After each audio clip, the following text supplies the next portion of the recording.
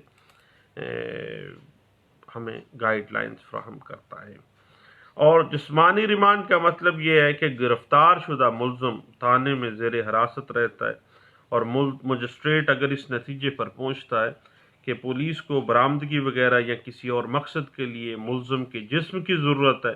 تو وہ ملزم کا جسمانی ریمانڈ وقتاً فوقتاً دیتا ہے، وقفے سے دیتا ہے، لیکن اس ریمانڈ کی مجموعی تعداد 15 دن سے زیادہ نہیں ہو سکتی ہے۔ اور اس کو جب مجسٹریٹ نے جسمانی ریمانڈ پولیس کی صدا پہ دینا ہے تو جسمانی ریمانڈ کی وجہ بھی لکھی جائے گی، اور طریقہ یہ ہے کہ زیادہ سے زیادہ دنوں کے لیے نہ دیا جائے، کم سے کم دنوں کے لیے دینا چاہیے۔ عام طور پہ معاملہ یہ ہے کہ جسمانی ریمانڈ کا مطلب پولیس کا چترول سمجھا جاتا ہے، حالانکہ لا اس بات کی قطعاً اجازت نہیں دیتا، اور اللہ یہاں تک الاؤ کرتا ہے کہ اگر ملزم کو کسی قسم کا کوئی ڈر ہو تو وہ فوری طور پر استدعا کرے مجسٹریٹ کو کہ میرے جسم کا میڈیکل کروا لیں، اور بعد میں بھی میڈیکل میں کروا لوں گا، مجھے خدشہ ہے انہوں نے میری چترول کرنی ہے، مجھے مارنا پیٹنا ہے۔ اور اگر دونوں میڈیکلز میں فرق آ جاتا ہے اور اس پہ تشدد کیا گیا ہے تو آپ کو پتہ ہے کہ پولیس کے خلاف مقدمہ دائر کیا جا سکتا ہے، اور پولیس آرڈر 2002-156 ڈی جو ہے باقاعدہ طور پر اس پہ کاگنیزنس لیتی ہے، اور اس پہ پولیس کے خلاف پروسیڈنگ کا آغاز کیا جا سکتا ہے۔ اب لیکن پاکستان کے اندر آپ کو پتہ ہے کہ ملزم کے ساتھ ریمانڈ پہ برا سلوک ہی سمجھا جاتا ہے، اور ہمارے ہاں اس طرح ہے کہ شروع میں پولیس خوف و ہراس پیدا کرتی ہے، اور عام طور پہ جو ہم دیکھتے ہیں ڈیورنگ ریمانڈ بیل تو ہوتی نہیں ہے، لیکن کل میاں نواز شریف صاحب کی بیل ڈیورنگ ریمانڈ ہم نے دیکھا کہ لاہور ہائی کورٹ نے میڈیکل گراؤنڈ پہ گرانٹ کی ہے۔ تو بڑے لوگوں کی بڑی باتیں ہیں، وہ دیکھیں شیر بچے دے یا انڈے دے وہ دے سکتا ہے، لیکن پاکستان میں انصاف کا اللہ حافظ ہے، اور اللہ ہمیں ہدایت دے۔ اور عام طور پر ہمارے ہاں اس طرح ہے کہ پولیس کمائی کرنے کے لیے اور مجسٹریٹ صاحب کے وہ 2 کپڑے کے تھانوں کو ارینج کرنے کے لیے کیا کرتی ہے، خوف و ہراس تھوڑا سا پھیلاتی ہے، اور گرفتار ہونے والے شخص کے جو پچھلے لوگ ہیں وہ آ جاتے ہیں اور آ کے مجسٹریٹ صاحب سے استدعا بھی کرتے ہیں اور پولیس سے استدعا بھی کرتے ہیں، اور حتیٰ کہ جسمانی ریمانڈ کے حوالے سے پولیس کو بھاری رقم دی جاتی ہے کہ جناب جسمانی ریمانڈ نہ لیں، کم سے کم لیں، کچھ کہنا نہیں ہے، جوڈیشل ریمانڈ لے لیں۔ اور مدعی پارٹی پولیس کو بھی پیسہ دیتی ہے کہ نہیں اس کا فزیکل ریمانڈ لیں، اس کی چترول کریں، اس کا یہ کروائیں۔ اور اگر گرفتار ملزم دوران حراست اس پہ تشدد کیا گیا تو علاقہ مجسٹریٹ جو ہے وہ میڈیکل کرانے کا آرڈر کر سکتا ہے، تاکہ پولیس کی طرف سے اگر کوئی تشدد ثابت ہو جائے تو پولیس کے خلاف جو ہے قطعی صورت جو ہے وہ ایسا نہیں ہے کہ کارروائی نہیں ہوگی، بلکہ اس کے خلاف جو ہے وہ کارروائی کی جا سکتی ہے۔ اب مدعی علاقہ مجسٹریٹ کی پولیس کی سزائے جسمانی جو ہے ریمانڈ کی ہے مسترد کر کے اگر مجسٹریٹ صاحب جوڈیشل بھجوانے کے حکم دے دیتے ہیں تو سیشن کورٹ میں دیکھیں ریمانڈ کا کوئی بھی جو حکم ہے اس کے خلاف نگرانی دائر کی جا سکتی ہے۔ مثلا جج صاحب نے ریمانڈ نہیں دیا ہے، ریکوری پینڈنگ ہے، اور جوڈیشل کر دیا، جوڈیشل ریمانڈ پہ بھیج دیا ہے ملزم کو، تو پھر جو کمپلیننٹ پارٹی ہے وہ سیشن جج کے پاس جا کے نگرانی دائر کر سکتی ہے۔ اس حوالے سے 2017 MLD پیج 1319 جو ہے وہ ہمیں گائیڈ لائنز دیتا ہے۔ اس کے بعد یاد رکھیے گا کہ جو کمپلیننٹ پارٹی ہے وہ پولیس کی جو استدعا ہے جسمانی ریمانڈ کی، لیکن مجسٹریٹ اس کو جوڈیشل ریمانڈ کے بھیج دیتا ہے تو وہ بذات خود چیلنج نہیں کر سکتا۔ یہ چیلنج کرنے کا جو اختیار ہے یہ بنیادی تفتیشی کا ہے۔ اس حوالے سے 2017 PCRLJ پیج 691 ہمیں گائیڈ لائنز دیتی ہے۔ اور یاد رکھے گا کہ ضروری نہیں ہے کہ FIR کے بعد لازمی گرفتاری ہونا ہے۔ اگر کریمینیٹنگ میٹیریل نہیں ہے ملزم کے خلاف پھر گرفتار نہیں ہوگا۔ گرفتاری FIR کے بعد تبھی ہوتی ہے جب کوئی کریمینیٹنگ میٹیریل آ جاتا ہے، ادروائز نہیں۔ اور 2016 YLR 1441 اور 2014 CMR پیج 1762 جو ہے وہ اس حوالے سے ہمیں گائیڈ لائنز دیتا ہے۔ یاد رکھیے گا کہ جب کسی کیس میں کسی ملزم کا جوڈیشل ریمانڈ ہو جاتا ہے فزیکل ریمانڈ کے بعد، یا جوڈیشل ریمانڈ گرانٹ کر دیا جاتا ہے، تو پھر اسی کیس کے اندر اس کا فزیکل ریمانڈ نہیں دیا جا سکتا۔ دیگر کسی کیس میں اس کا فزیکل ریمانڈ ہوگا، اس کیس میں نہیں ہو سکتا۔ اس حوالے سے 2016 YLR پیج 2212F جو ہے وہ ہمیں گائیڈ لائنز دیتی ہے۔ ہمارے ہاں یہ ہوتا ہے کہ FIR ایک مقدس صحیفہ بن گئی ہے اور اس کے بعد رونا پٹنا پڑ جاتا ہے کہ اب جی گرفتاری ہوگی۔ اگر کریمینیٹنگ میٹیریل نہیں ہے ملزم کے خلاف تو پھر گرفتاری نہیں ہوگی، اور کریمینیٹنگ میٹیریل ہے تو پھر اس کو گرفتار کیا جا سکتا ہے۔ اب معاملہ یہ ہے کہ اس حوالے سے اگر آپ مزید کچھ دیکھنا چاہیں تو 2005 MLD پیج 1474 جو ہے وہ ہمیں گائیڈ لائنز فراہم کرتی ہے۔ اور یاد رکھیے گا کہ فزیکل ریمانڈ صرف اس وجہ سے نہیں دیا جا سکتا کہ تفتیش مکمل کرنے کے لیے پولیس کو ملزم کی جسم کی ضرورت ہے، اور نہ ہی ملزم سے کسی قسم کی تشدد کے لیے یا ایکسٹرا جوڈیشل کنفیشن کے لیے کوئی قانون اس بات کی اجازت نہیں دیتا۔ جو ہمارے ہاں عام طور پہ تفتیشی لکھ دیتے ہیں نا جی دوران ریمانڈ اس نے انکشاف کیا کہ یہ اس کی قانون میں آپ کو پتہ ہے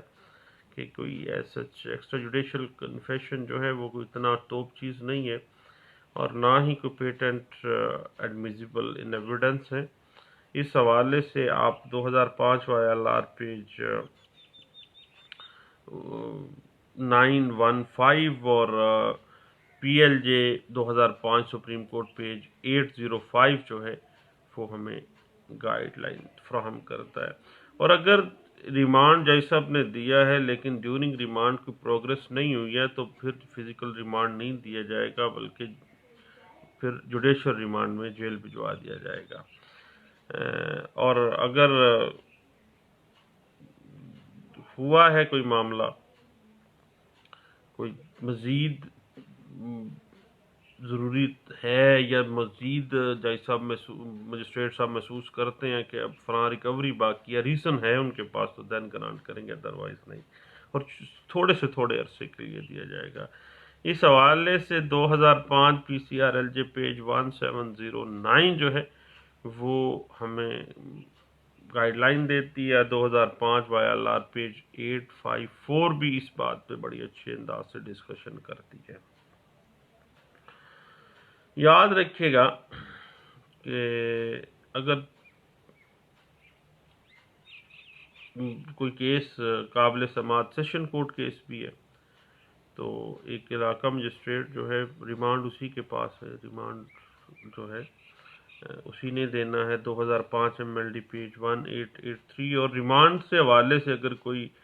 آبجیکشن ہے تو آپ کو پتہ ہے کہ کریمنل ریویژن جو ہے اس کے خلاف لائی ہوگی، اور ریمانڈ کے خلاف،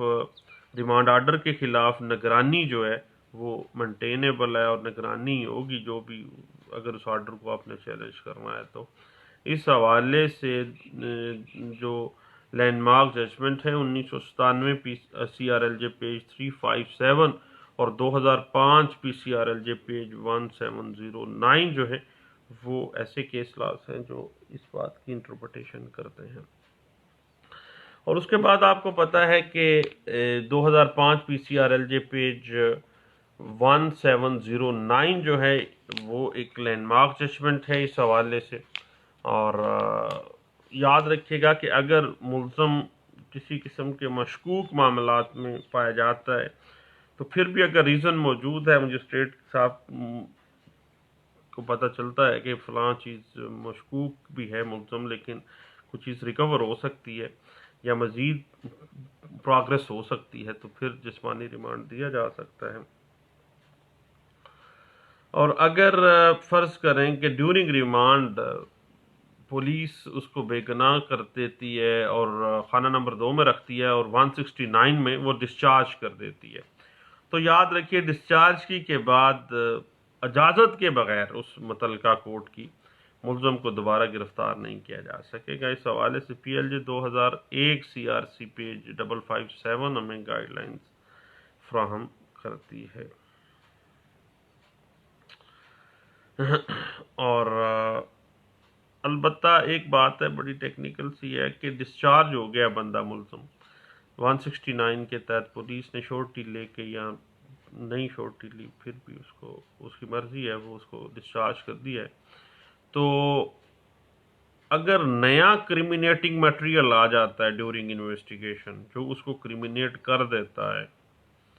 تو پھر دوبارہ ملزم کو عدالت کی اجازت لے کے گرفتار کیا جا سکتا ہے۔ اس حوالے سے 1995 P C R L J page 1575 کے اوپر آپ ریلائنس کیجئے گا۔ یہ ایسا کمال کیس لا ہے جو 2019 تک جو ہے ری وزٹ کیا جاتا رہا ہے۔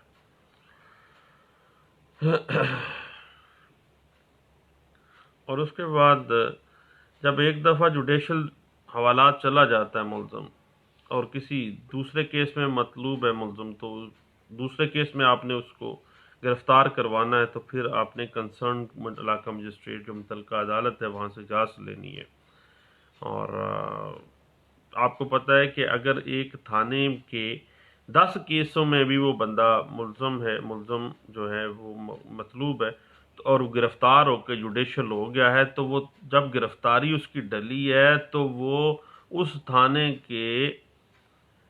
10 کے 10 کیسوں میں گرفتار تصور ہوگا۔ یہ نہیں ہوگا کہ ایک میں گرفتاری ڈالیں پھر بعد میں دوسرے میں ڈالیں، نہیں، جب ایک دفعہ گرفتار ہوا ہے تو گویا اس تھانے کے اگر 10 کیس ہیں تو 10 کے 10 میں ہی وہ گرفتار تصور ہوگا۔ یہ ایک لینڈ مارک ججمنٹ تھی جس میں یہ بات ڈسکس کی گئی تھی 1992 P C R L J page 131 کے اندر اس بات کو جو ہے ڈسکس کیا گیا تھا۔ اور البتہ یاد رکھیے گا کہ اگر کیس کوئی اسپیشل لا کے تحت آتا ہے یا جو خصوصی عدالت کا کیس ہے، مثلا اینٹی ٹیررزم کورٹ کا ہے، ایف آئی اے کا ہے، کرپشن کورٹ کا ہے. تو پھر جسمانی ریمانڈ جو ہے خصوصی عدالت جو ہے اینٹی ٹیررزم ہے تو وہاں سے ہی ہوگا، اینٹی کرپشن ہے تو وہاں سے ہی ہوگا. یہ نہیں ہے کہ پھر علاقہ مجسٹریٹ نہیں ہے. پھر جب بھی ریمانڈ لینا ہے تو متعلقہ عدالت جو ہوگی. اس بات کے اوپر PLD 1999 پیج 39 جو ہے وہ بڑے اچھے انداز سے اس لا کو، اس پوائنٹ کو ڈسکس کرتا ہے. اور یاد رکھیے گا کہ جو ہی ایک ملزم گرفتار ہو جاتا ہے تو میمو آف اریسٹ لازمی تیار ہوگا، اور ذمہ داری ہے اس تفتیشی کی کہ گرفتار کیا ہے تو اس کے بعد 24 گھنٹوں میں اس کو علاقہ مجسٹریٹ کے پاس پیش کرنا ہے. جسمانی ریمانڈ اگر لیا ہے تو اگر پولیس نے دوران ریمانڈ جسمانی تشدد کر دیا ہے اس ملزم کے اوپر تو پولیس کے خلاف بھی 156D کے تحت کارروائی ہوگی اور پولیس کے خلاف الٹا پرچہ ہو جائے گا. اور اس حوالے سے آپ اگر مزید کچھ دیکھنا چاہیں تو 2000 PCRLJ پیج 1576 اور 1995 PCRLJ پیج 97 جو ہے اس حوالے سے میں ڈسکس کرتا ہے. اب ریمانڈ فزیکل ہے یا جوڈیشل ہے، اس کے Pakistani administration of criminal justice system میں کہاں کیا کنسیپچول سٹڈی ہے اس کی اور کیا پروسیجر ہے، اور high court rule and orders کیا کہتے ہیں، اور غلام سرور کیس اس حوالے سے کیسے ہمیں گائیڈ لائنز فراہم کر رہا ہے. اس حوالے سے ہم اپنی گپ شپ جو ہے وہ مختلف سیگمنٹس میں ڈسکس کریں گے، کیونکہ اگر ایک ہی سیگمنٹ میں ڈسکس کیا تو گھنٹہ 2 گھنٹے لگ جائیں گے اور آپ بور بھی ہو جائیں گے اور میں بھی بور ہو جاؤں گا، اور ابھی تیاری شیاری بھی کرنی ہے کورٹ میں جانے کی. تو جناب دعاؤں میں مجھے یاد رکھیے گا، اور کوئی اچھی سجیشن ہو تو ضرور ڈسکس کیجیے گا، اور اگر ریمانڈ کے حوالے سے کوئی اچھی باتیں آپ کے پاس ہوں تو مہربانی ہے اگر آپ میرے ساتھ شیئر کریں تو اور دوستوں کے ساتھ بھی شیئر ہو جائے گی، اور ضرور کیجیے گا. البتہ میں آپ کی دعاؤں کا طلبگار ہوں. بہت شکریہ. Thank you. اللہ حافظ.